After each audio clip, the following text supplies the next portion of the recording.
This video is sponsored by Ground News. Click on the link in the description for more.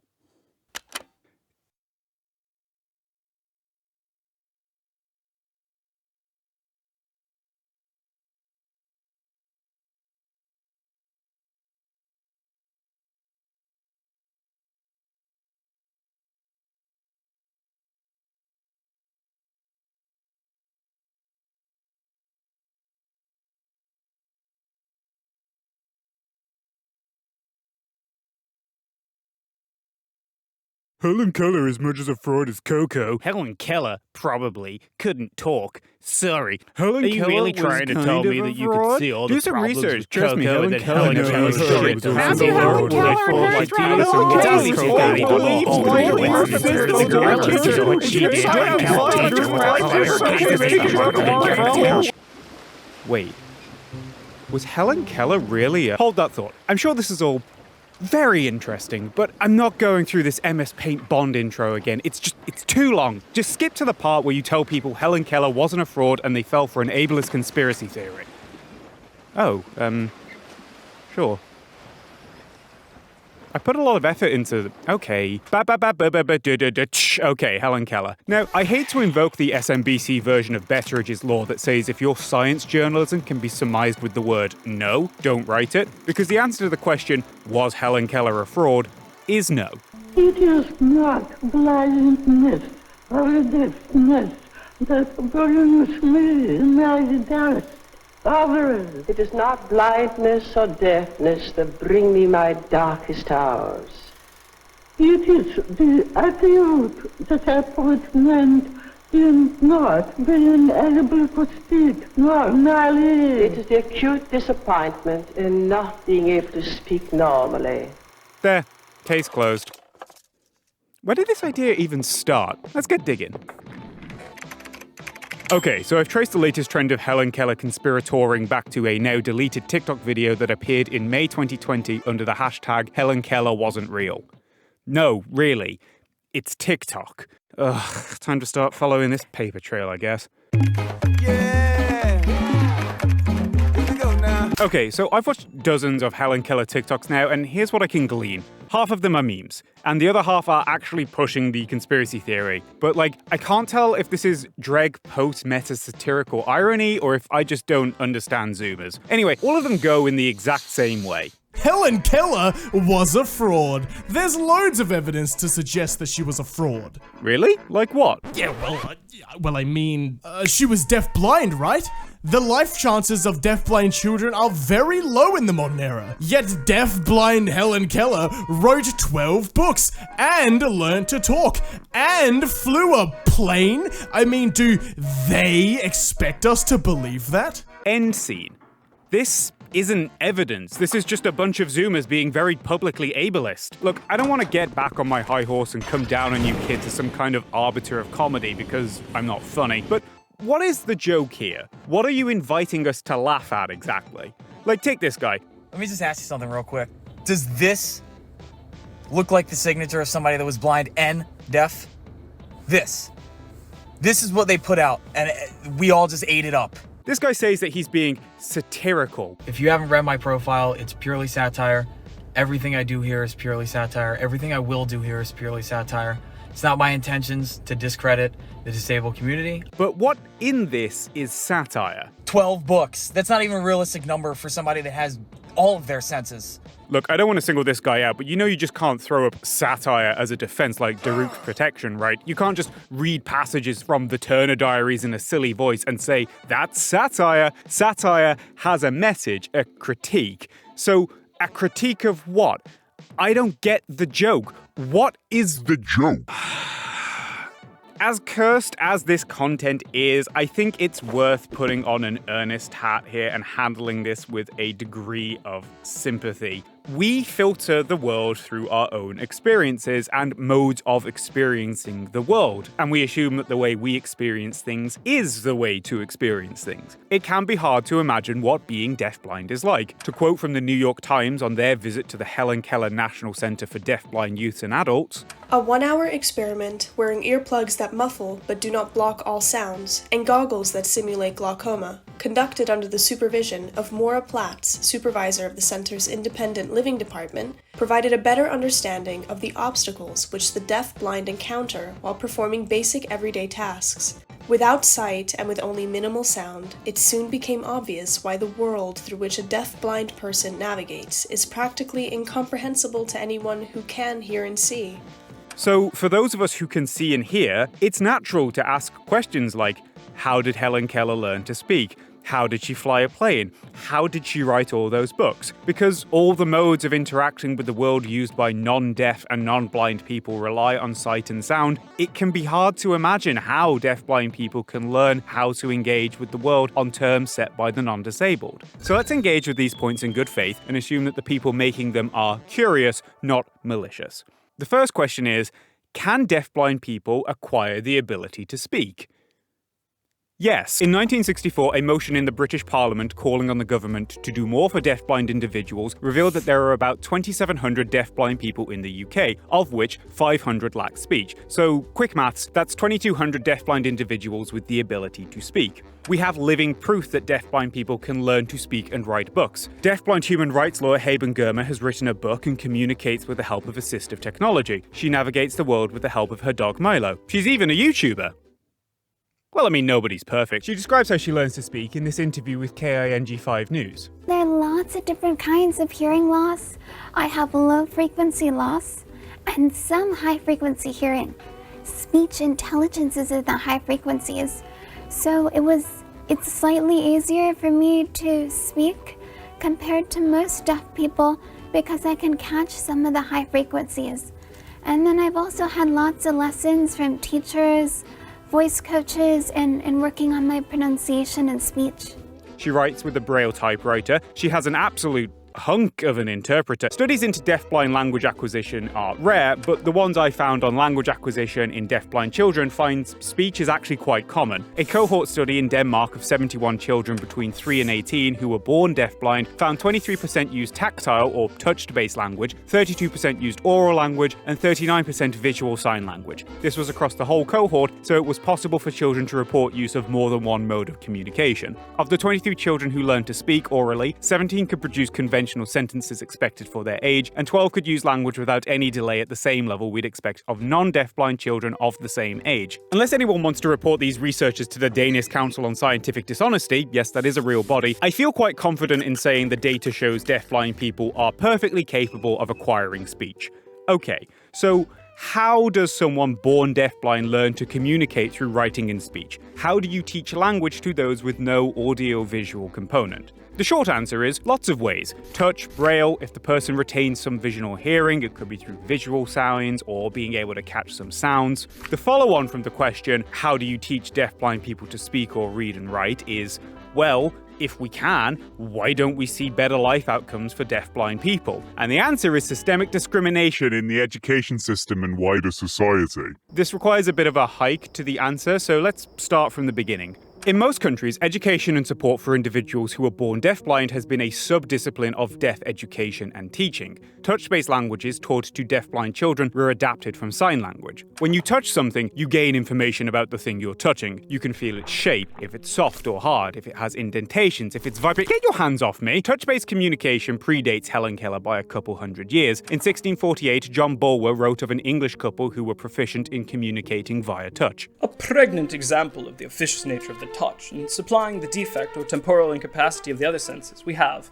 in one Master Babington of Burntwood in the county of Essex, an ingenious gentleman who through some sickness becoming deaf doth notwithstanding feel words, and as if he had an eye in his finger sees signs in the dark, whose wife discourseth very perfectly with him by a strange way of arthrology or alphabet, contrived on the joints of his fingers, who taking him by the hand in the night, can so discourse with him very exactly, for he feeling the joints which she touched for letters, by them collected into words, very readily conceives what she would suggest unto him.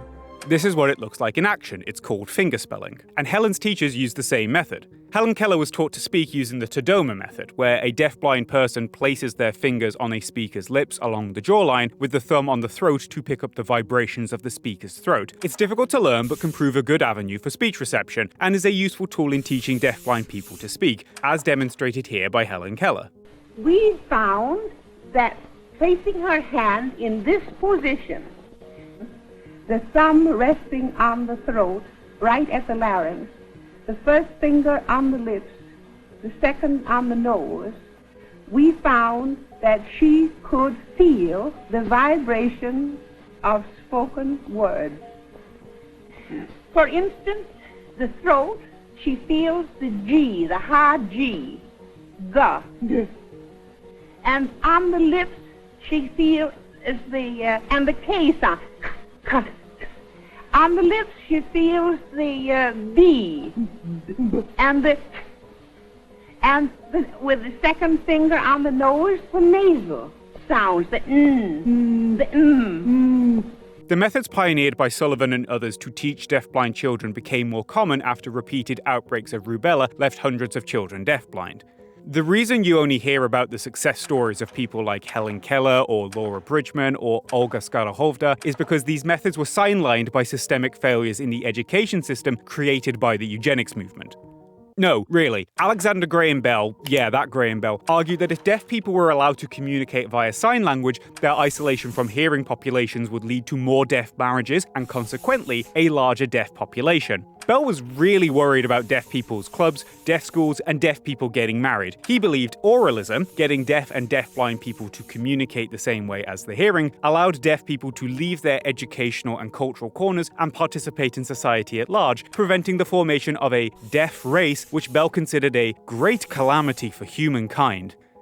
Jesus Christ. Now, this is silly. Deaf kids usually have hearing parents, and just generally messed up, but Bell's approach won out, and it was the dominant one for hundreds of years. The central educational goal for practitioners became teaching deaf-blind kids to communicate in the same way as hearing and sighted people. The 1880 Milan Convention gave rise to a period when deaf children were forced to use oral language at school on the basis that speech was naturally superior to sign. So deaf teachers were removed from classrooms, and sign languages were banned in favor of oral-only education. Because deaf and deaf-blind kids didn't thrive in these kinds of environments, when they failed to acquire the intended linguistic skills, the cause of the failure was attributed to the person's disability rather than the teaching methods. The underlying assumption the TikTok crowd are making, but not stating, is that language can only be communicated through a vocal auditory medium, and that poor life outcomes for deaf-blind children are because there's something so unique about being born deaf-blind that language acquisition is an impossible goal. That assumption is founded on an out-of-date educational model with roots in the eugenics movement that says sign languages and touch-based languages are inferior to spoken ones. And they're completely wrong. In a 2020 study of 136 children with cochlear implants between the ages of 8 and 11, teachers reported half had difficulty expressing many to most concepts in spoken English, and 13% didn't speak English at all. But when you look at deaf children of deaf parents whose first language is sign language, they have better spoken language skills once they get cochlear implants than deaf children of hearing parents who didn't learn sign language. Deaf kids who score highly in sign language were the same ones who scored highly in English. Deaf kids with weak sign language skills struggled with spoken English. Deaf and deafblind kids don't have a learning impairment. Deaf and deafblind children need to receive information in a way that is accessible to them, but the medical and educational community is actively impairing their ability to learn by promoting a hearing at all costs approach to language. Since the publication of William C. Stokoe's seminal paper, Sign Language Structure, an outline of the visual communication systems of the American deaf, there has been growing acceptance of the idea that sounds aren't the only ways languages can systematically organize themselves. In Nicaragua, after the Sandinista National Liberation Front gained power, they embarked on a literacy crusade. One of the initiatives of the new government was to open the first public school for deaf education. The first children at Managua's deaf school had no model for how a language worked and no one to guide them, because the children had been isolated from signed, spoken, and written language all their lives. And yet, these deaf children, when brought together, developed a fully fledged language complete with its own unique vocabulary, rules, syntax, and grammar. They literally yeeted a language into existence. Preliminary data suggests that tactile languages are also able to self-organize. Tactile, touch-based languages have distinct and identifiable grammar that emerge spontaneously without sight or sound. The deafblind community in Seattle is seeing the emergence of a new kind of language, tactile American Sign Language. It looks like this, because,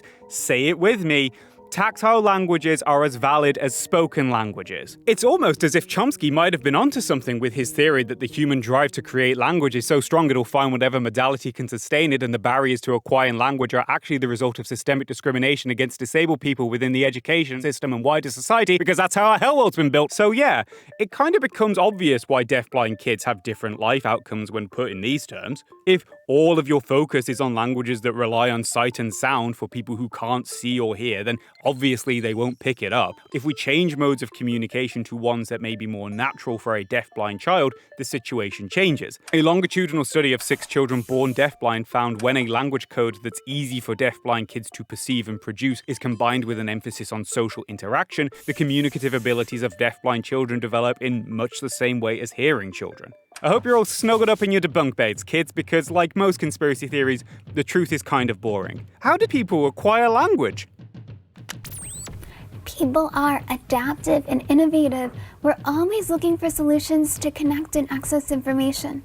Some people use visual sign language, using whatever vision they have. Some people can see it close up, some within a certain range.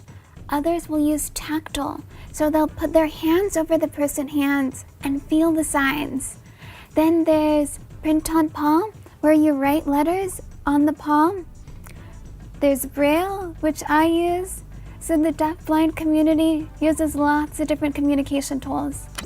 Tactile forms of communication are just as capable of sustaining language as sound. But then, how did Helen Keller learn to speak? Through a combination of Tadoma and tactile fingerspelling over many years. How did she learn to read? The same way a lot of deafblind people do. Braille, large print, raised print, decoded into signed English. She also worked on establishing the 1930s equivalent of the audiobook, so more blind people could gain access to literature.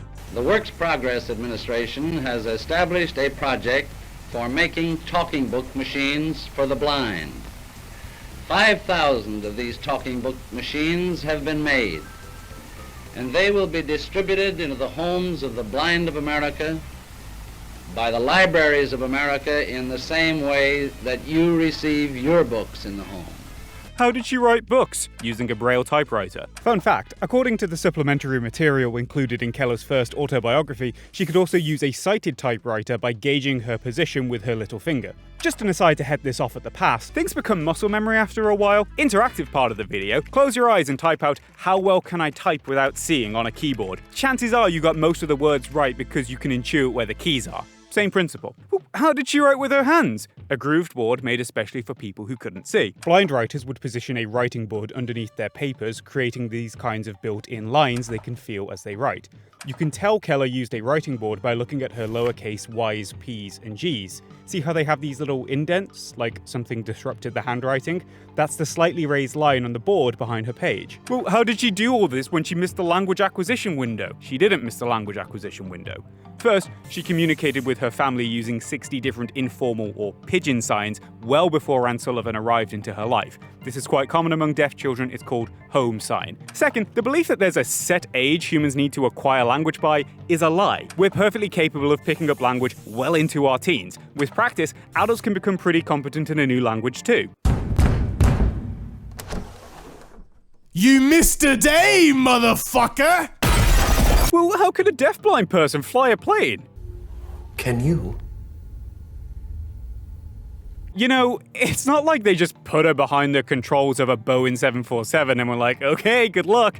Both times she took control of a plane, a biplane, and a C-54 Skymaster respectively. She took control for about half an hour in a supervised flight with a pilot. The pilot gave Helen's carer instructions, which were spelled into Keller's hand, and she followed the instructions. Here's deafblind Kate Inam doing the exact same thing in 2012. When I was growing up, I was in the Air Cadets, and I'd go on flying days at the nearby RAF base, and we got to do flying lessons in tutor aircraft with a trained pilot.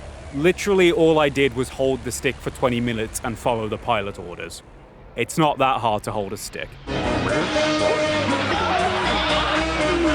How did Anne Sullivan spell all those words into Keller's hands? Oh, so this is actually really interesting. Sign languages have their own grammar as a result of them being signed, and because of the medium of the language, ASL has many ways of combining complex multi-word chunks into a single sign. Fingerspelling and sign-supported English uses the grammar and sentence structure of spoken English, so Keller's interpreter is actually spelling out all of those words. The simple answer is, she spells them out. Here's the demo of the fingerspelling again. I'm playing the corresponding letters being signed into Daniel's hand by Dan's interpreter. The sequence, "Hi Dan, it's Kim. What things make you happy?" takes less than 10 seconds. Kim signs at 4 letters a second. Longer questions take more time. This is from an interview with a teacher called Miss Entwistle at Condover Hall, the UK's most prominent deafblind school of the 20th century. Miss Entwistle is deafblind, and the interpreter spells out the question into her palm. This isn't instantaneous communication, there's a delay. So in practice, she spells them out, and the person asking the question just has to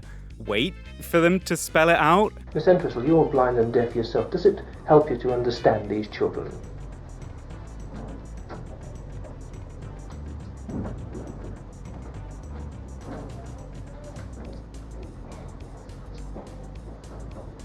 I don't really so. I haven't always been deaf and blind myself, so the kids are rather different.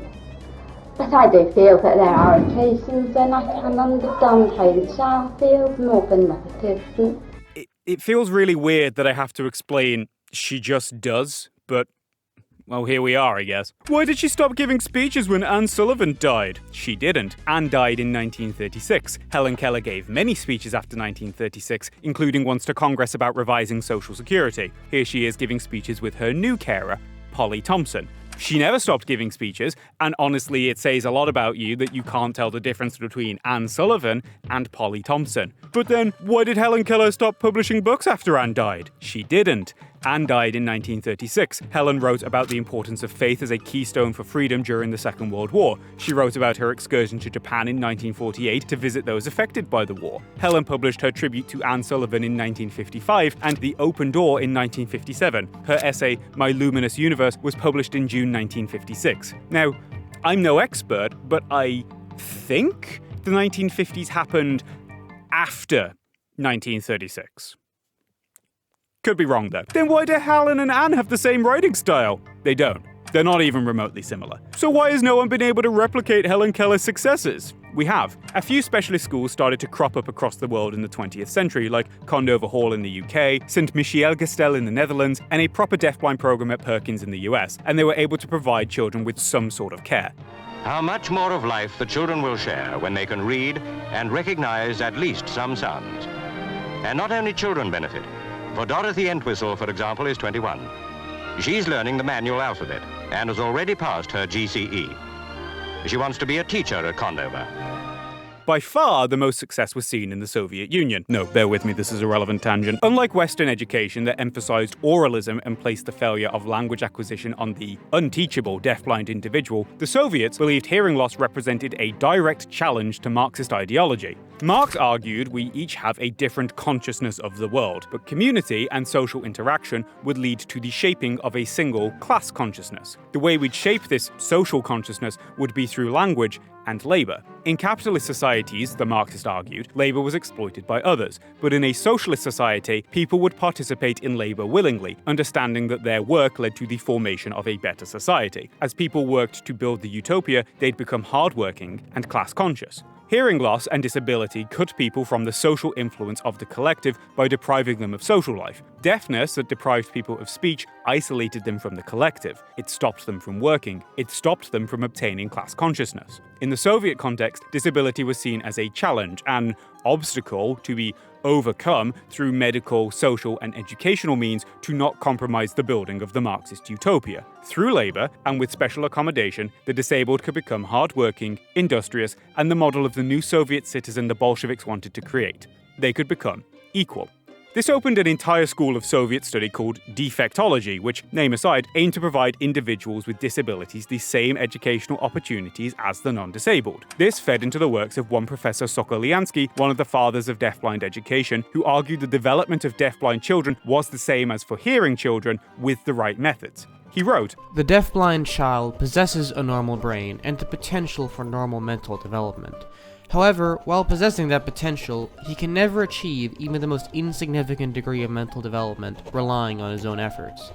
Without special instruction, such a child remains a complete mental Don't say that next word. For the whole of his life." Sokolyansky saw sign language as an efficient, expressive language which allowed deafblind children to communicate through their existing sense of touch. He hated the fanatic admiration of the pure oral methodology he saw in other deaf schools and argued a combination of gesticulation, touch, braille, and verbal speech should complement each other. Sokolyansky argued that the method Sullivan used, where the student was given objects and notes with the aim of getting the child to recognize the note corresponding to the object, left the child totally dependent on their teacher to feed them, wash them, and dress them. He argued Western education didn't prepare deafblind children to live independent lives in society, and their obsession with oralism would inevitably lead to children being needlessly dubbed uneducable. Believing Keller's success had come about, quote, on accident, Sokolyansky thought the Soviets could standardize deafblind education and allow deaf and deafblind people access to the collective community. In line with the 1925 All-Russian Congress of Provisional Social Welfare Departments ruling, which stated that, on the question of the welfare of the blind, and by extension the deaf, the Soviet government proceeds from the position that a blind person is not in need of charity. A blind person is just as capable of work as a healthy seeing person, only in need of special preparation. Sokolyansky first focused on an agenda of self-care. Deafblind kids should be able to feed themselves, wash themselves, and get dressed themselves. This would foster independence. After the kid could care for themselves, then they could start learning language based on a teaching curriculum that involved gesticulation, the learning of the tactile alphabet, and braille. He believed the development of the tactile senses through self-care was paramount to the creation of language. Language would further the formation of independent thought and the advancement of a child's education.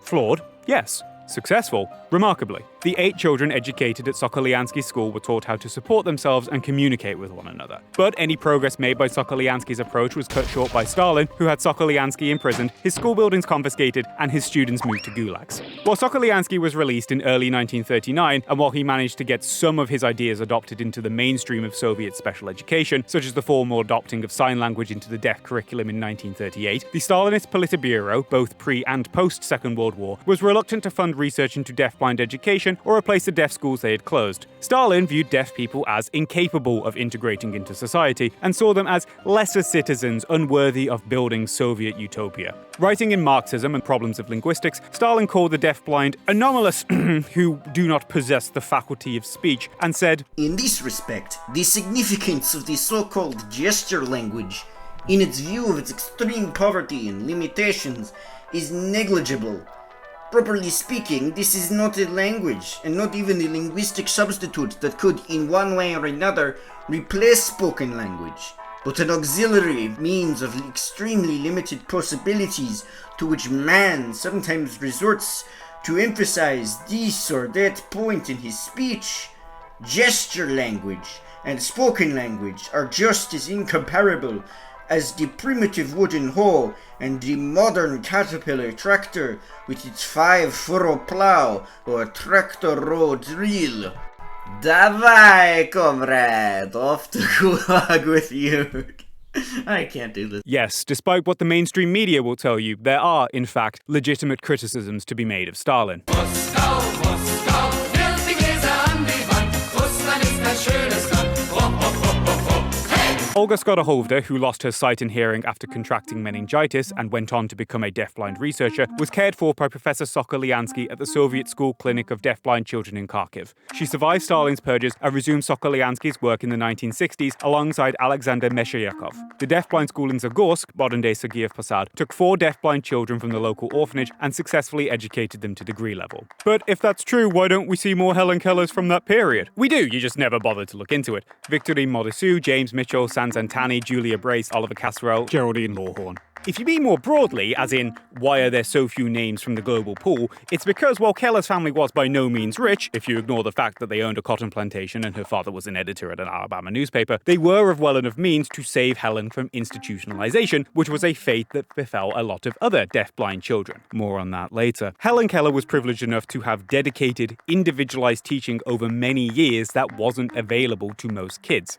This is the same story with Laura Bridgman, who lost her sight and hearing after surviving scarlet fever. Laura was assigned a full-time teacher and learned the fingerspelling method at a dedicated school for the blind because her parents could afford it. And that's the sad reality of it. We don't see better life outcomes for deaf and deafblind people because of political reasons. A worldwide epidemic of rubella in the early 1960s resulted in the birth of thousands of deafblind children, and this rubella bulge highlighted the complete lack of facilities, people, and expertise needed to meet the needs of these children. And global governments were slow to act. It took until 1975 for Public Law 94142 to be passed in the US that actually provided federal funding for schools to ensure kids who needed to could access special education, and provisions specific to deafblind children are under constant threat of budget cuts. Both Reagan and Clinton tried to cut funding for deafblind services in the 1980s and 90s. In the UK, it took until 2001 for the Special Educational Needs and Disability Act to pass and allow children with special educational needs like deafblindness to attend mainstream schools. Condover School was run by the Royal National Institute for Blind People, a charity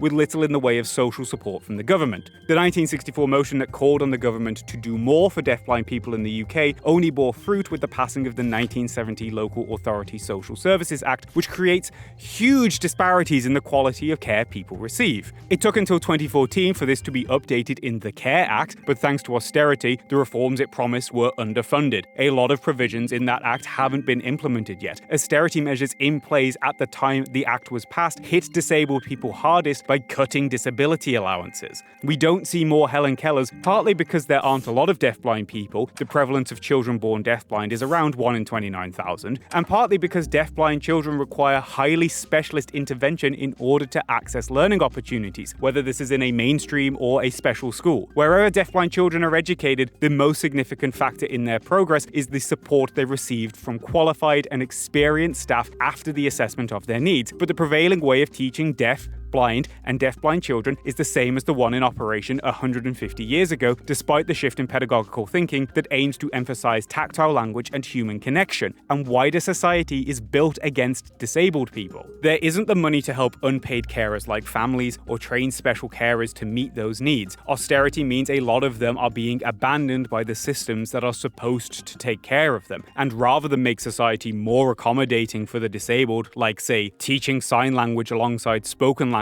so more hearing people know sign language, or encouraging sign language in addition to cochlear implants, or, actually funding social care, we make disabled people navigate a world that isn't built for them, we put barriers in their way, we take away the support structures they rely on, and then we blame them for the problems we cause. This inbuilt societal ableism is the same one that powers this conspiracy theory. The compelling evidence of the Keller Conspiracy is a bunch of TikToks, and at its core, the argument of Helen Keller being a fraud boils down to, I don't understand how she can do this without sight or hearing, therefore she couldn't have done it. That's the glue holding this whole thing together. However you slice it, when the argument is stripped to the studs, all people are saying is, I don't understand how she can do this, and I'm not intellectually curious enough to find out. Therefore she couldn't have done it. It's just ableism. Alexandra Adams is set to become the NHS's first deaf and blind doctor. This deaf DJ feels the beat of his music through his body to get a sense of timing and rhythm. There's a whole theatre company in Israel that employs actors with Usher syndrome. After a stroke left him with locked-in syndrome, Jean-Dominique Babois wrote The Diving Bell and The Butterfly by blinking his left eyelid. Naoki Higashida, who is autistic and has limited verbal communication skills, wrote The Reason I Jump using an alphabet grid. Turkish artist Esref Amagan was born totally blind, yet he paints and draws using colour, shadow, light, and perspective. If I can quote Germa's Twitter, keep asking questions, but do the research too. It's okay to be curious, but there's a reason they abbreviate just asking questions to jacking off. There comes a point where you're not being skeptical because you're curious about the world, you're skeptical because you want something to be true. And I mean this as nicely as I can. It took me 5 minutes to find what I needed. Just typed into Google deaf-blind language acquisition and boom, there's my info right there. Then I downloaded the studies and I read them over breakfast with my coffee before work. The internet is wonderful for giving us the sum total of all human knowledge more or less at our fingertips. In the current year, is it too much to ask people to do some basic research before showing their whole arse to the world? Is that too much to ask? Especially now we have apps like Ground News to help us.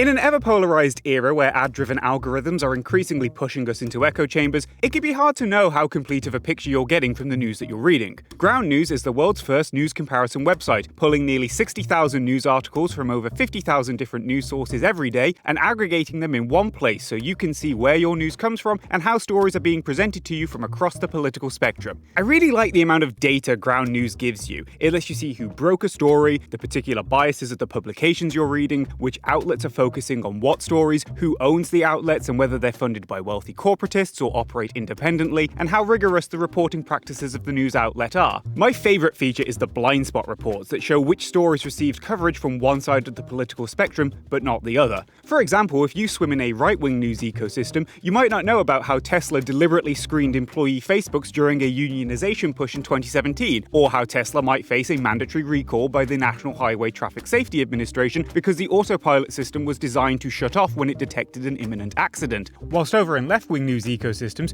you might not know about how inflation and food shortages are pushing more than a quarter of Sri Lanka's population into poverty. I really like the transparency of it all. It's fascinating learning what information people were being exposed to, and how that information is being framed too, and it made me question why I was being exposed to some news stories and not others. And Ground News doesn't use your browsing history to curate a specific news feed. Everyone is exposed to the same news to ensure you're getting the fullest possible picture. Ground News is a free app you can get on Android or iOS by going to ground.news/soup or clicking on the link in the description. I also recommend getting a subscription. You can get access to unlimited news stories, ownership data, and even track your own news diet, all for just 99p a month or 83 American cents. That's cheaper than a delicious Greg's sausage roll, except this is a sausage roll for the mind. Am I clear to say that? Oh well, I've put it in there. So click on ground.news/soup in the description and start your better relationship with the news today. I hate it when he gets all preachy like that. God, tell me about it. And he didn't even talk about how Anne Sullivan used Helen Keller like a parrot for her far-left commie nonsense. Yeah, typical, leaving out all the evidence of people calling Helen a fraud back when she was alive so he can mold her story to his own politics. Hang on. Can you hear that? Yeah, I mean, if I were wearing headphones right now, I'd probably lower the volume. What?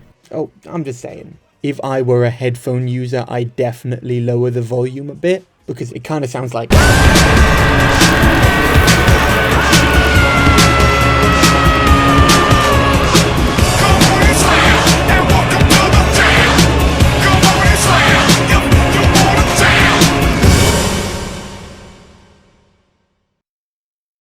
Heads up, this bit has some major racism and ableism in it, so you might want to bounce over to this timecode.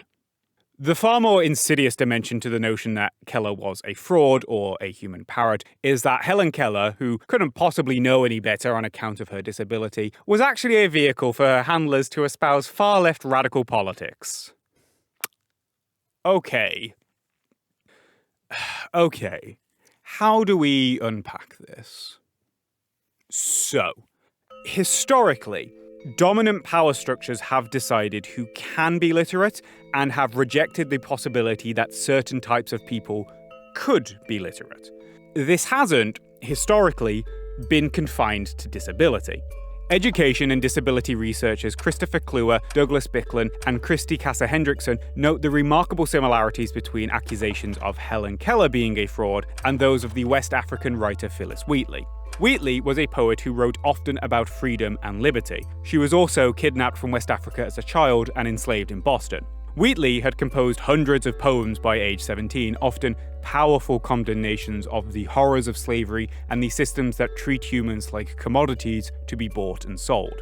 Should you, my lord, while you peruse my song, wonder from whence my love of freedom sprung, whence flow these wishes for the common good, by filling hearts alone best understood, I, young in life, by a seeming cruel fate, was snatched from Afric's fancied happy seat.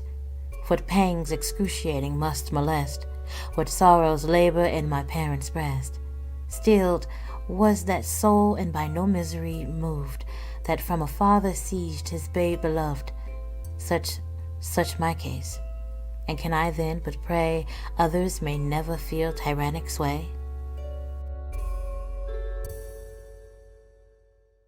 In 1773, she was the first black person in the United States to have their writings published.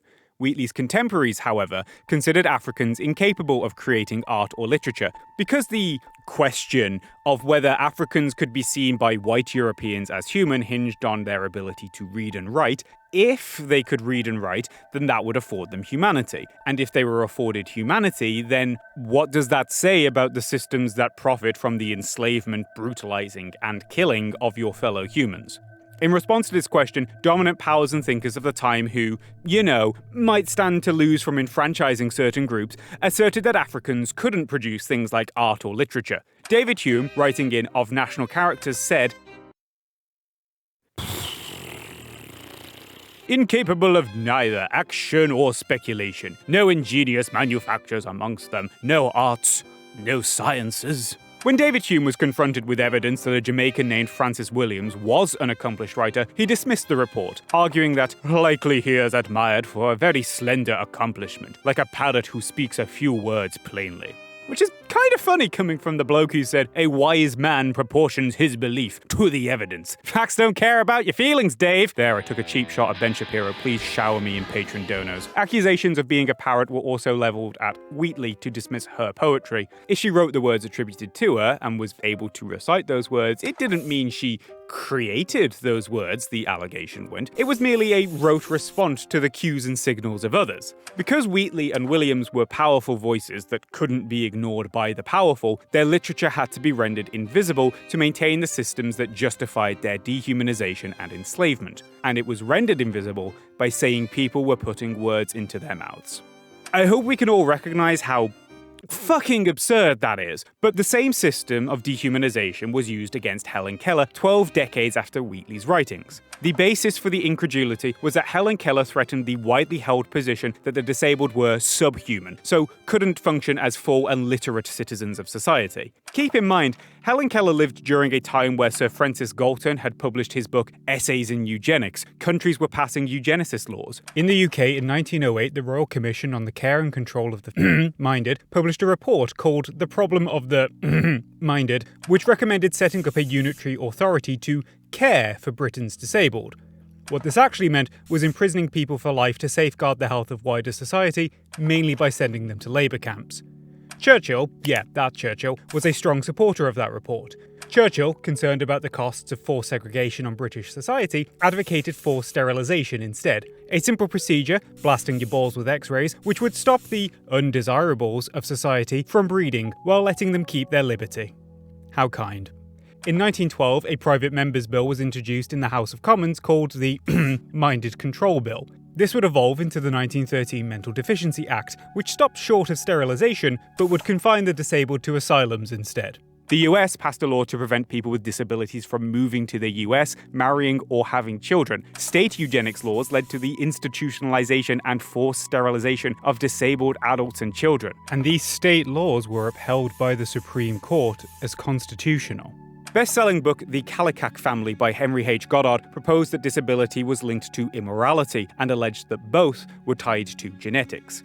Through dismissing Keller as nothing more than a parrot, the status quo that saw the disabled as degenerates could be maintained, the need for systemic change averted, and all for the low cost of a single child and her devoted teacher. Doubts about Keller's authenticity stalked her through her life. As Cynthia Ozick wrote in The New Yorker, "Suspicion stalks fame. Incredulity stalks great fame. At least 3 times at the ages of 11, 23, and 52, Helen Keller was assaulted by accusation, doubt, and overt disbelief. She was the butt of skeptics and the cynosure of idolaters." Most of the faculty at Perkins felt Sullivan was deceiving the public and the profession by misrepresenting Keller's abilities. When Helen was a girl, she wrote a story called The Frost King, which was published in the Perkins School newsletter. In doing that, some people noticed it bore a similarity to Canby's Frost Fairies in his selection of stories Birdie and His Fairy Friends. The director of the school, Michael Anagos, was initially supportive of Keller after an internal investigation revealed that Keller's family friend, Sophia C. Hopkins, must have read it to Keller on holiday. But public pressure continued to mount. According to Jen Hale and Susanna Coit of Perkins, a letter submitted to Anagos by a Perkins teacher, printed in Miss Sullivan's Methods, a comparison between her reports to the Perkins Institution and the statements made in the volume entitled The Story of My Life by Helen Keller, said that Sullivan was the one who read Keller the story, which forced Anagos and the school to essentially put Keller on trial for plagiarism. Anne Sullivan was excluded from attending the school's trial because there was a lot of suspicion that Anne had actually written the story. Helen was acquitted kind of. The 8 trialers fought to a deadlock of 4 believing Keller and 4 finding her guilty of plagiarism. Anagos ruled in her favour, but her education at Perkins essentially ended.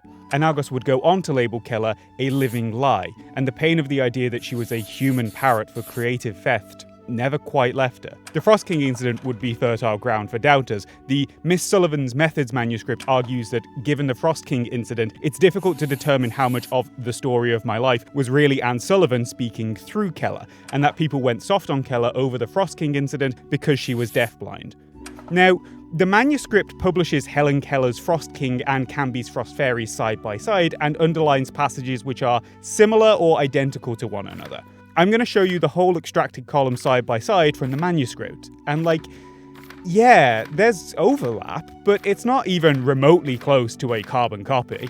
I mean, who hasn't done a bit of creative theft in their time, am I right, lads? Keller countered the accusations that she couldn't understand the world in her 1908 book, The World I Live In.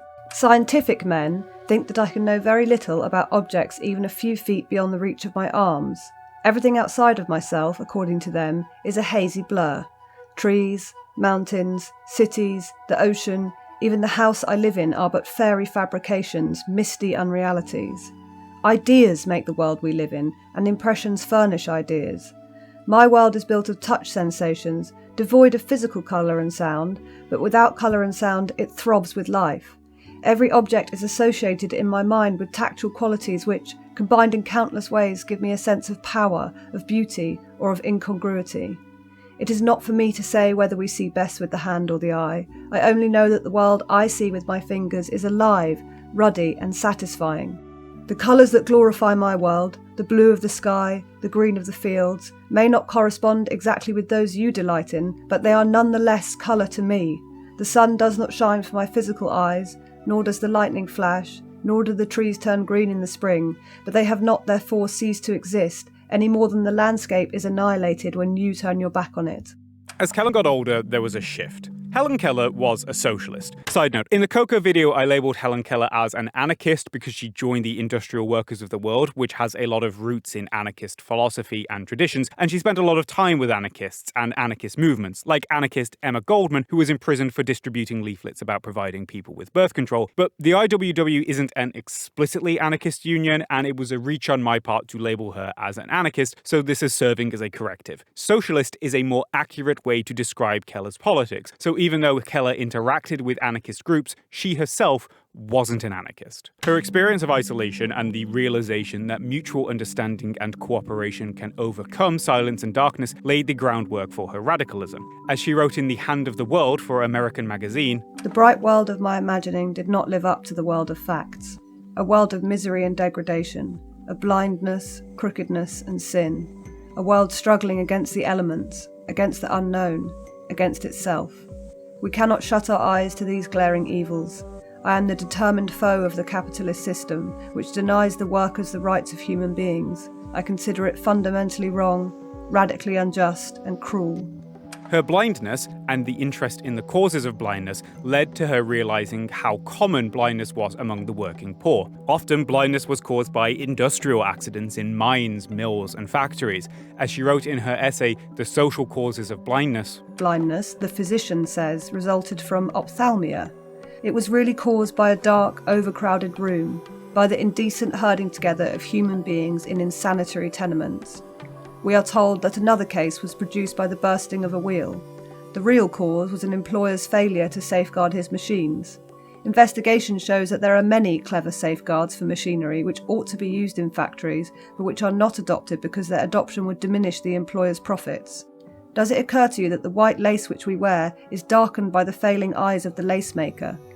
The trouble is that we do not understand the essential relation between poverty and disease." She fleshed out her ideas into a more direct critique of capitalism in her 1911 piece, The Unemployed. "We have been accustomed to regard the unemployed deaf and blind as victims of their infirmities. That is to say, we have supposed that if their sight and hearing were miraculously restored, they would find work. But I wish to suggest to the readers of this article that the unemployment of the blind is only part of a greater problem. Keller echoed the Soviet view that the disabled could become happy, productive citizens through work and special accommodation, and believed work was essential because it gave people economic freedom. If people were out of work and relying on charity, they were being taken out of the economic sphere, which limited the power the working man could yield. Mass unemployment, Keller argued, is not due to physical defects or lack of ability, but rather to the fact that capitalist production requires a large margin of idle men. The capitalist class uses the pressure of unemployment to force workers to compete with one another, driving down wages, and in the process, the weaker workmen are thrust aside. Keller advocated for work programs and linked the struggle of blind people for the right to work with the struggle of all unemployed people for jobs. She wrote, "We know that the blind are not debarred from usefulness solely by their infirmity. Their idleness is caused by conditions which press heavily upon all working people. It is not physical blindness, but social blindness, which cheats our hands of their right to toil." Her view of work also encompassed women. She was critical of Henry Ford's business model as it omitted women from Ford's $5 a day salary and profit-sharing schemes. She officially joined the Socialist Party of America, a fact made public in 1912, and, angered at the American Federation of Labor's emphasis on organizing mainly skilled white male workers in craft unions, joined the Industrial Workers of the World, which advocated industrial unions for all workers regardless of skill, sex, or race. She was also a revolutionary. She turned away from the Socialist Party and to the IWW because it was too slow and too reliant on electoral politics. Echoing the famous phrase with which Karl Marx ended the Communist Manifesto, she declared, "The worker has nothing to lose but his chains, and he has a whole world to win." In 1916, in an interview with the New York Tribune, she said, "We can't have education without revolution. We have tried peace education for 1,900 years and it has failed. Let us try revolution and see what it will do now. I am not for peace at all hazards. I regret this war, but I have never regretted the blood of the thousands spilled during the French Revolution. And the workers are learning how to stand alone. They are learning a lesson they will apply to their own good out in the trenches. Under the obvious battle waging, there is an invisible battle for the freedom of man." When the Bolsheviks seized power in Russia, Helen felt her faith in revolution was justified, saying, "When I first heard of the glorious words Soviet Republic of Russia, it was as if a new light shone through my darkness. I felt that the sun of a better day had risen upon the world. Those glowing, hope-inspiring words, Soviet Republic of Russia, meant that at last the principles of truth, justice and brotherhood had gained a foothold upon earth." Helen called for an end to the blockade of the Soviet Union by Britain, Japan, France, and the United States. She argued the United States should recognize the Soviet Union and accused the media of lying about the causes of the Povolshy famine to dissuade American workers from doing a Bolshevism. Keller was a vocal critique of capitalism, a strong advocate for civil rights. She supported direct action for women's suffrage movements. She championed birth control. She advocated for a radical redistribution of economic power to alleviate poverty. And she was a devoted anti-imperialist, decrying America's potential entry into the First World War by saying, "What have you to fight for? National independence? That means the master's independence. The laws that send you to jail when you demand better living conditions? The flag? Does it wave over a country where you are free and have a home? Or does it rather symbolise a country that meets you with clenched fists when you strike for better wages and shorter hours?" And people didn't like that. The easy way to defang her radicalism was to do exactly what current-day TikTokers are doing. To quote from the book The Radical Lives of Helen Keller, "Critics of all sorts disparaged Keller's entry into politics in the first decades of the century, just as critics had debated her capacities prior to and during her enrollment at Radcliffe.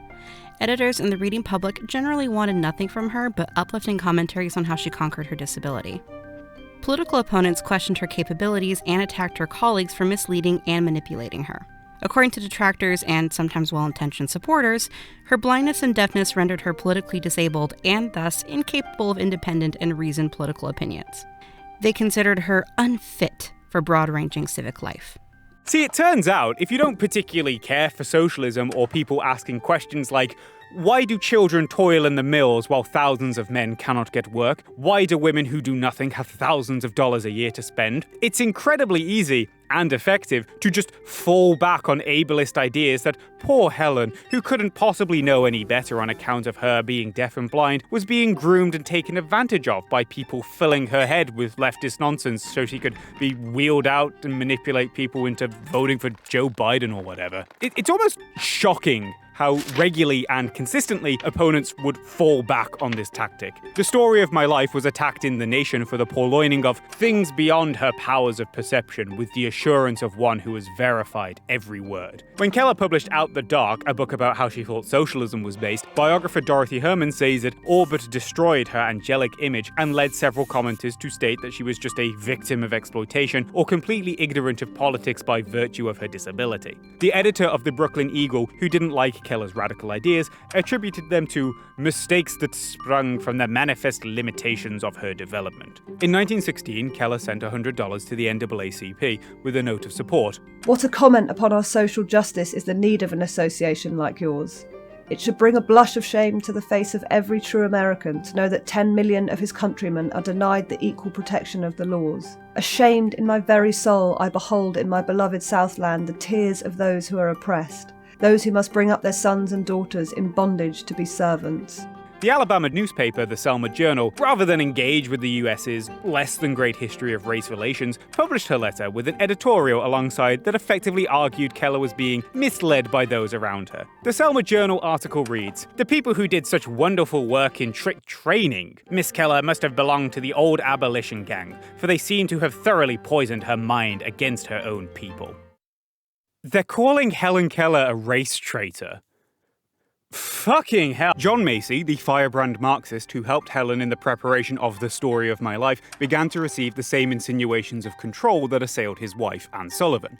Helen's ideas, it was suggested, were really John Macy's. Keller recalled one article published in Common Cause that said, "For 25 years, Miss Keller's teacher and constant companion has been Mrs. John Macy, formerly of Wrentham, Mass. Both Mr. and Mrs. Macy are enthusiastic Marxist propagandists, and it is scarcely surprising that Miss Keller, depending upon this lifelong friend of her most intimate knowledge of life, should have imbibed such opinions." When the socialist city government of Schenectady, New York, floated the idea of bringing Helen Keller onto the welfare board, Keller recalled another article titled "Schenectady Reds Are Advertising, Using Helen Keller the Blind Girl to Receive Publicity," which said, "It would be difficult to imagine anything more pathetic than the present exploitation of poor Helen Keller by the socialists of Schenectady."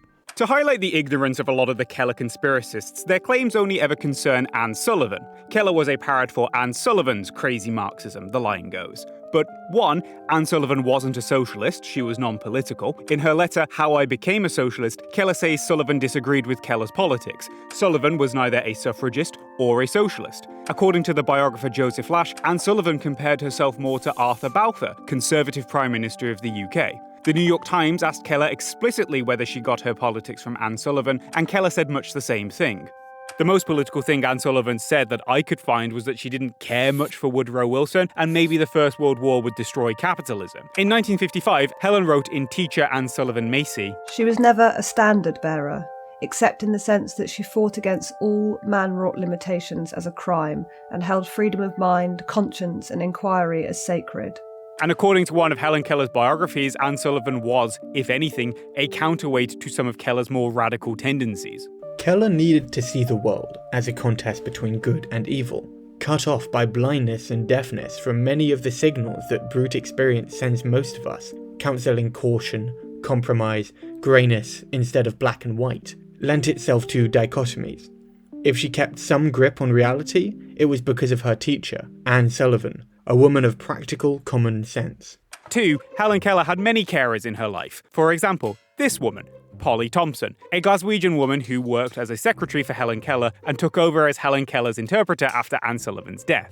If Keller really was just a vehicle for Anne Sullivan's politics, you'd expect those to change when Sullivan dies and is replaced by someone else, especially seeing as Thompson was a Tory. According to the New York Militant, Polly Thompson actually did mistranslate some of Keller's speeches, as a way of denuding Keller's radicalism and as an attempt to isolate Keller from the wider radical movement. So, ignoring the very fundamental problem that these conspiracy theorists didn't know Keller had multiple teachers, can't tell these two women apart, and apparently can't comprehend linear time, the one piece of evidence I can find that suggests Keller's interpreters used Keller as a human parrot says her interpreters didn't use Keller to push radical ideas, they mistranslated her to discredit Keller's radicalism.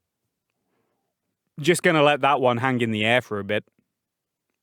Dismissing Keller's radicalism using her disability was also common among her political allies.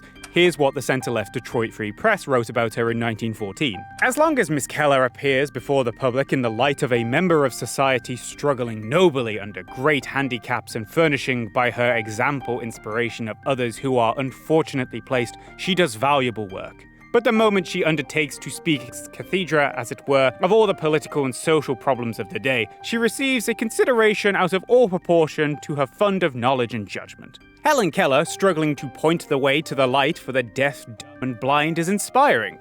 Helen Keller preaching socialism. Helen Keller passing on the merits of the copper strike. Helen Keller sneering at the Constitution of the United States. Helen Keller under these aspects is pitiful. She is beyond her depth. She speaks with the handicap of limitation which no amount of determination or science can overcome. Her knowledge is, and must be, almost purely theoretical. And unfortunately, this world and its problems are both very practical. Keller understood the dynamics of her situation clearly. In her letter to Senator Robert La Follette, later expanded upon in her second autobiography, Midstream, My Later Life, she says, "So long as I confine my activities to social service and the blind, they compliment me extravagantly, calling me Archpriestess of the Sightless, Wonder Woman, and a modern miracle. But when it comes to a discussion of poverty, and I maintain that it is the result of wrong economics, that the industrial system under which we live is at the root of much of the physical deafness and blindness in the world, that is a different matter. It is laudable to give aid to the handicapped. Superficial charities make smooth the way of the prosperous, but to advocate that all human beings should have leisure and comfort, the decencies and refinements of life, is a utopian dream, and one who seriously contemplates its realisation indeed must be deaf, dumb, and blind. They are grieved because they imagine I am in the hands of unscrupulous persons who take advantage of my afflictions to make me a mouthpiece for their own ideas. I like frank debate, and I do not object to harsh criticism so long as I am treated like a human being with a mind of her own." It turns out, wherever you go digging on Helen Keller, you find the claims that she couldn't really do all the stuff that she did or believe all the things she believed are rooted in hating her politics and weaponizing her disability against her. That's it. That's the rubric. Can you see why it's a bit frustrating to be told, oh, there's lots of evidence Helen Keller was a fraud, only to find out when you go digging, all the evidence is just people who didn't like socialism, trying to discredit socialism? Fun fact, Keller was a eugenicist. In 1915, she defended allowing a disabled baby to die by refusing life-saving medical intervention because she thought saving them would undermine the sanctity of life, stating that their lives were not worthwhile and they would just become criminals. Remember when we talked about her view of work setting people free? Keller also viewed work as a moral undertaking. Work was salvation. Work would raise blind people from dependence to self-respecting citizenship and allow them to become useful blind people. As a follow-on from that, Keller argued that unless and until blind people engaged in work, they were not and could not be good citizens. Our puny sentimentalism has caused us to forget that a human life is sacred only when it may be of some use to itself and to the world. That is a literal Helen Keller quote. But no one's turned around and said, oh, well, she only believed in eugenics because of her wacky teachers. No one put their hand on the scale when Helen talked about eugenics. That's just common sense. Eugenics, based. Socialism, cringe. If we could all cast our mind back to the Coco video for a minute, since that spawned this nightmare, I say Herb Terrace presents a compelling case in his paper Can an Ape Create a Sentence? That Nim the chimp and other apes involved in ape communication research weren't using language. The reason that Herb Terrace's paper on Nim's inability to use language like a person is so compelling is because it's a cast iron paper. I'm not trained as a linguist academically, but Terrace's paper is really easy to follow, and he goes into his research in meticulous detail. Terrace had clearly defined borders of what counted as Nim expressing himself in language-like ways, because a handful of signs does not a language make. Did Nim understand grammar? Did Nim use grammar? Did Nim's longer utterances contain more information? Does he have stable word order tendency? Does he have noun-verb pairs? Does he make compound words? Do signs and actions have consistent meanings. These are observable, reliable, and above all, reproducible metrics that could be used to conduct a real comprehensive analysis of what Nim was producing with the signs he knew, which Terrace did. Nim's word ordering was effectively random. He didn't understand the difference between Nim eat and eat Nim, and would use them interchangeably. Nim didn't use private speech. When Nim strung words together, they didn't convey additional meaning. He didn't make spontaneous utterances beyond basic requests. He didn't use grammar. Terrace did not observe in his list of traits things that we see in sign language, spoken language, or pidgin kinds of communication. In other words, Nim didn't meet the requirements we'd expect of a language. Language isn't just answering questions or making requests. Language is fundamentally different from, if I do this, I will get a treat, or this button correlates with outside, so if I press it, I get to go outside. Herb Terrace did not sit down and say to himself, this communism thing sounds dodgy. I know, I'll write a scientific paper on why apes can't create sentences. Fuck you, Carl! Can you see why Herb's paper is different to a bunch of news articles going, Helen's on one again, time to crack out all reliable before those downtrodden underclasses get any ideas. She can't possibly be capable of independent thought. Someone must have manipulated her. I mean, God forbid disabled people hold political beliefs that are inconvenient to you. Cynthia Ozick, how naive you were to write the sentence. In an era of earnest disabilities legislation, who would think to charge a stone-blind, stone-deaf woman with faking her experiences? Apparently a bunch of fucking Zoomers on TikTok, that's who. Daddy Google and his magic algorithm decided to shove the Coco video in front of everyone and their mom while I wasn't looking. And I was expecting like a DMCA from the Gorilla Foundation, you know, like I could see how that'd track with the thing that I made. But no,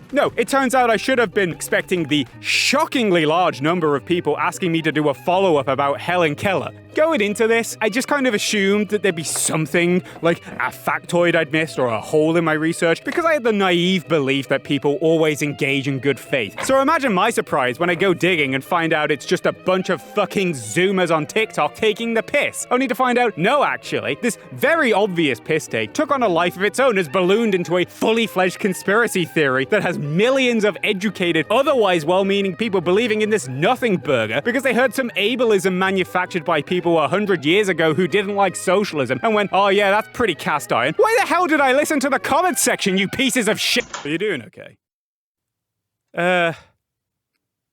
Not really. Would you like a tea? Yeah, a tea would be nice. Yeah.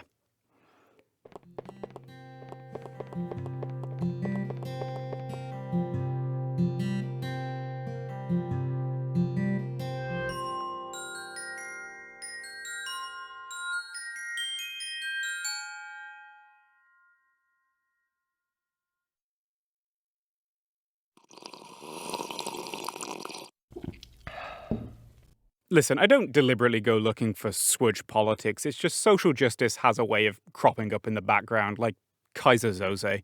I'd like to pivot a bit here. The Russian-Soviet writer Maxim Gorky, who took an interest in deafblindness, wrote in a letter to Ivan Sokolyansky, I saw Helen Keller in 1906 in New York. It was none other than William James, in Harvard, Boston, who advised me to acquaint myself with this wonder. Helen Keller made an unpleasant, even grim impression on me. She appeared to be an affected, very temperamental, and extremely spoiled girl. She talked about God and how God disapproved of revolution.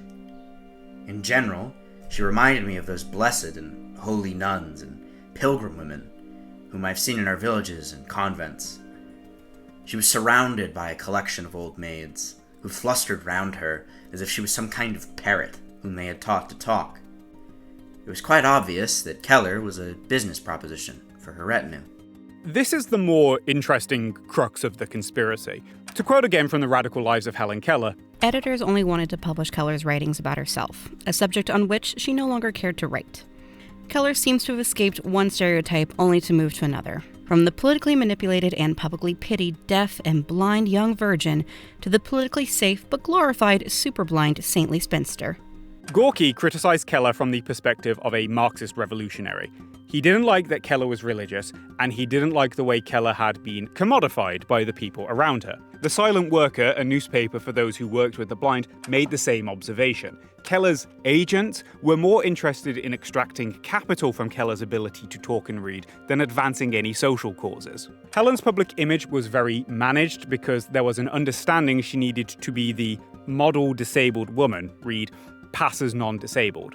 If you're curious why photos shifted from profile to front-facing, it's because Keller had a protruding left eye as a result of her disability that was seen as unattractive, so she had pictures taken in profile. As an adult, her eyes were taken out and replaced with glass eyes. Boom, front-facing pictures. She was so ashamed of the fact that her private speech took on the form of fingerspelling, she asked Anne Sullivan to tie up her fingers because she felt signing to herself was proof of her inferiority. In a horrible twist of irony, these things would then be used to doubt her story. Her having functional-looking eyes, the ones made of glass, by the way, was the reason a now-deleted TikTok used to claim that Keller was lying about her disability. This image management would, in time, encompass Keller's political views as well. In her later years, out of financial necessity, Keller joined and worked for the American Foundation for the Blind. In an increasingly anti-communist United States, Helen Keller's socialist leanings became a financial concern for the foundation. Of particular concern was when Westbrook Pegler, an extremist but influential conservative columnist, used Keller's radicalism to attack her and her political allies. The American Foundation for the Blind was using Keller to raise money, and whatever the trustees of the foundation thought of Westbrook Pegler, the kinds of people who listened to him had deep pockets. Robert Irwin, then director of the foundation, was acutely aware of the problem Keller's politics presented. In a letter to Helen, he expressed his worry that the foundation was at risk of being investigated by the Un-American Activities Committee after she was invited to an American-Soviet friendship event. He stated his concerns more bluntly to the foundation's president, William Ziegler. Helen Keller's habit of playing around with communists and near-communists has long been a source of embarrassment to her conservative friends. Please advise. The American Foundation for the Blind, in the midst of 1950s McCarthy America, tried to keep her controversial politics out of the public eye or eliminate them altogether because, well, they have funds to raise.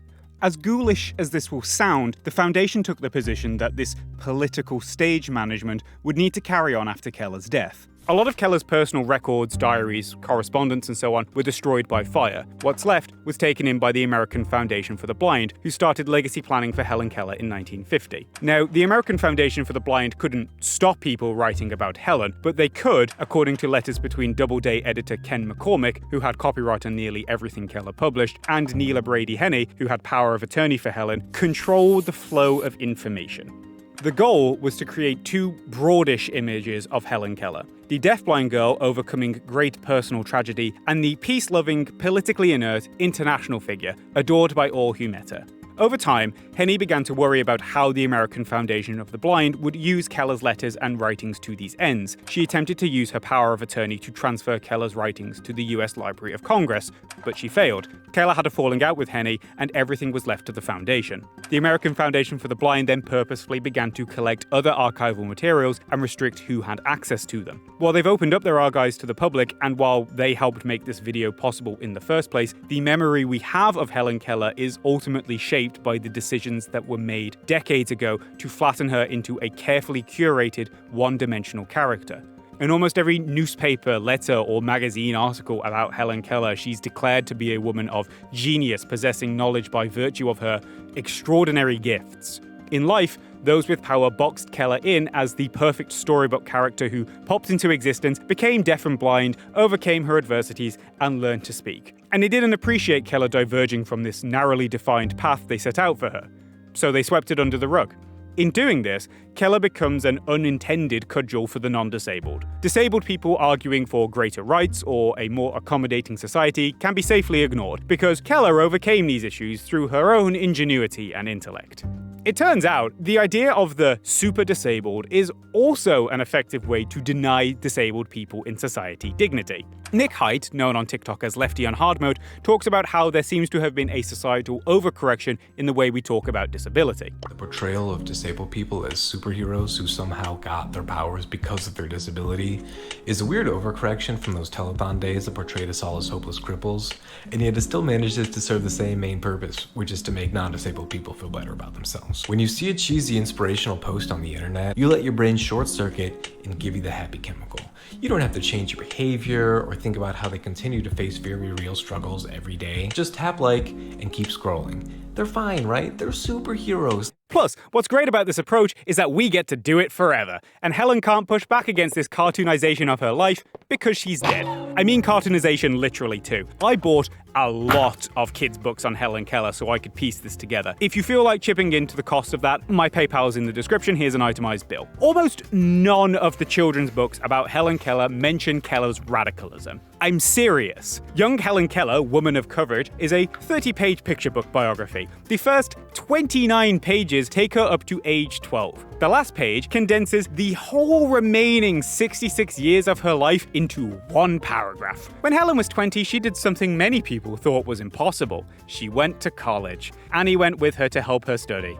Helen spent her life helping blind and deaf people. She gave speeches and wrote many books. Helen Keller died on June 1st, 1968. But people all over the world still remember her courageous, helpful life. Okay, sure. Speeches about what, Anne? Were they speeches about how the First World War was a capitalist imperialist war of aggression designed to enslave the workers of the world? Or were they speeches about how the fucking nuclear apocalypse might be bad? She had a courageous life? What was so courageous about it? Was it the courage to campaign against child labor practices? Or was it the courage to organize trade union movements at a time union members often had their heads busted open by strike breakers? Here's a girl named Helen Keller. 42 of the 44 pages of A Girl Named Helen Keller talk about her childhood and ends with this passive bullshit. David Adler's picture book of Helen Keller focuses almost solely on her life before graduating from Radcliffe. He found the space to mention Helen learned how to swim and ride a bike, but couldn't find the space in there to mention that she helped found the American Civil Liberties Union or take on the medical establishment to change healthcare for infants, because there was nothing you could have cut to make room for that, is there, Dave? What I'm getting at here is that Helen has been transformed, quite literally, into this cartoonish great figure that transcends any and all obstacles put in her way.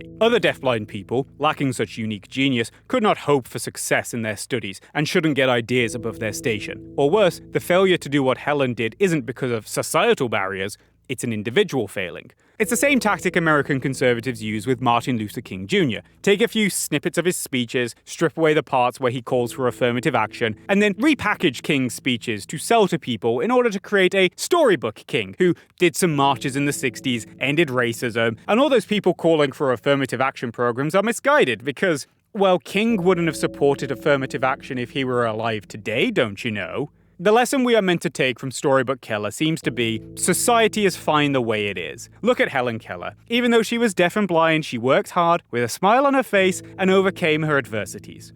So what do you have to complain about? We hear the simplified story of the moment she understood that Anne Sullivan was signing water into her hand, followed by a long CV of her later triumphs over adversity. She's always taught as a moral lesson. She's never included in the discussion of civil rights history, the history of education. We don't put her in context of special education laws and their development, or civil rights of people with disabilities. Georgina Klieg, a writer and professor who is legally blind, published a brilliant book called Blind Rage that takes the form of letters to Helen Keller. The book goes on a journey from anger at Helen to a nuanced appreciation of Helen Keller for who she was, with the author's anger being sort of redirected at the Helen Keller myth created by wider society, which is prolonging an unrealistic model for blind people. I recommend you'd read it, but here's a flavour from a lecture Klieg gave at the University of Berkeley. Here's the big, terrible confession. I'm somebody who grew up hating Helen Keller.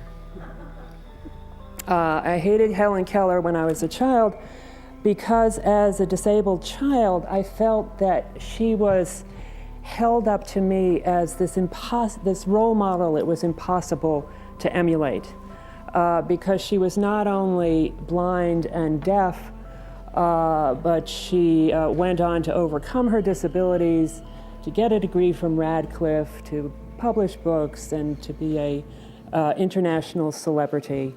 And she did all that with absolute, continuous, nonstop cheerfulness. And that was the part that annoyed me. Anyway, as an adult, I, thought that maybe I had been unfair to Helen Keller and that maybe it wasn't her fault that she'd been sort of placed on this pedestal by others. and that she shouldn't be held responsible for the use others made of her biography. And it's in that vein that we can look at the two ways to take the Helen Keller conspiracy. The charitable take is that this is the emergent property of what happens when we challenge the storybook versions of complex people who become heroic figureheads that stand in for an entire group. The TikTok conspiracy is new, but Helen Keller jokes aren't. Keller jokes have been around as far back as the film The Miracle Worker. As the article The Helen Keller Joke Cycle explains, people with disabilities create their own disability humor in the same way as other social groups. It's a way to reclaim, manipulate, and redefine the stereotypes about them. Keller jokes may be an attempt by people in deaf and deafblind culture to deflate the sanitized, angelic version of the woman that dominates the cultural zeitgeist. It's just spilling out into wider non-disabled culture. For better or worse, we're living in a time where we're reassessing our current relationships to past figures who have had the lionizing mythologies surrounding them canonized. It's an era where these mythologies are being challenged, and what we see here is the pushback against that mythology. The other, sadder, take is that we've moved precious little in the way that we treat disability. The rotten core of these jokes and the conspiracy theory are the same tired stereotypes that dogged Keller her whole life, the same ones that feed into a culture of doubt about what disabled people are capable of, a culture that questions the capability of people with disabilities to function on a daily basis, a culture of doubt that's amplified by a social media platform which deliberately suppresses videos made by disabled users. Helen Keller jokes only work because they don't contradict cultural attitudes about disability, they depend on them. And rather than target the systemic ways disabled people are discriminated against, both large and small, we turn our ire against those society put on a pedestal. Keller is either a moral lesson or a fraud, because making the world a better place than we found it is hard.